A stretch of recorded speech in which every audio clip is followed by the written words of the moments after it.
तेंदुए का शिकार, शेख चिल्ली का भाग्य जागा। इज्जर के नवाब ने शेख चिल्ली को नौकरी पर रख लिया था। शेख चिल्ली अब समाज का एक गणमान्य व्यक्ति था। एक दिन नवाब साहब शिकार के लिए जा रहे थे। शेख चिल्ली ने भी साथ आने के लिए विनती की। अरे मियाँ, तुम घने जंगलों में क्या करोगे? नवाब ने पूछा। जंगल कोई दिन में सपने देखने की जगह थोड़े ही है। क्या तुमने कभी किसी चूहे का शिकार किया है जो तुम अब तेंदुए का शिकार करोगे? सरकार, आप मुझे बस एक मौका दीजिए अपनी कुशलता दिखाने का, शेख चिल्ली ने बड़े अदब के साथ फरमाया।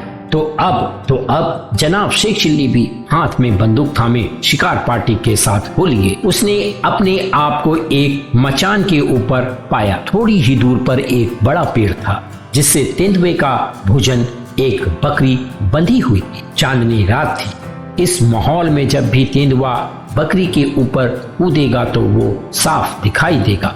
दूसरी मचानों पर नवाब साहब और उनके अनुभवी शिकारी चुपचाप तेंदुए के आने का इंतजार कर रहे थे। इसी तरह जब कई घंटे बीत गए तो शेख चिल्ली कुछ बेचैन होने लगा। वो कमबख्त तेंदुआ कहाँ है? उसने मचान पर अपने साथ बैठे दूसरे शिकारी से पूछा। चुप बैठो, शिकारी ने फुसफुसाते हुए कहा।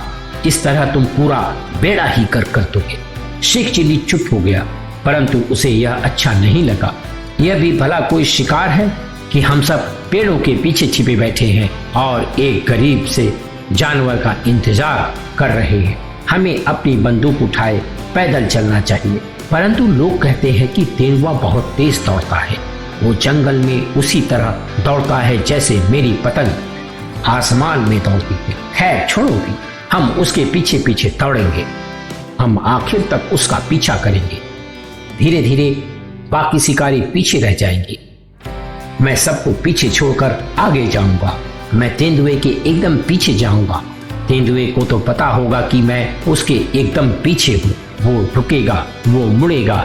उसे पता होगा कि अब उसका अंत नजदीक है। वो सीधा मेरी आंखों में देखेगा, एक शिकारी की आंखों में देखेगा और फिर मैं धाएं। और तेंदुआ मिमियाती बकरी के सामने मरकर गिर गया। वो बस बकरी को दबोचने ही वाला था। एक शिकारी बड़ी सावधानी से तेंदुए के मृत शरीर को देखने के लिए गया। तेंदुआ मर चुका था, पर इतनी फुर्ती से उसे किसने मारा था?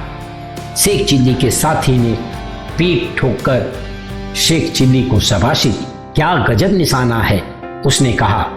तुमने तो हम सबको माफ कर दिया और आश्चर्य में डाल दिया। शाबाश मियाँ, शाबाश। नवाब साहब ने शेख चिल्ली को बधाई देते हुए कहा। इस बीच में पूरी शिकार पार्टी शेख द्वारा मारे गए तेंदुए का मुआयना करने के लिए इकट्ठी हो गई। मुझे लगा कि कोई भी शिकारी मुझे चुनौती नहीं दे पाएगा, परंतु शेख चिल्ली ने हम सबको सबक सिखा दिया। वाह, क्या उम्दा निशाना था।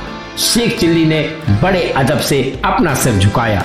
वो तेंदुआ कब आया और कैसे उसकी बंदूक चली, इसका शेख चिल्ली को कोई भी अंदाजा नहीं था। परंतु तेंदुआ मर चुका था और अब शेख चिल्ली एक अव्वल दर्जे का शिकारी बन चुका था। इस बारे में अब किसी को कोई शक नहीं था।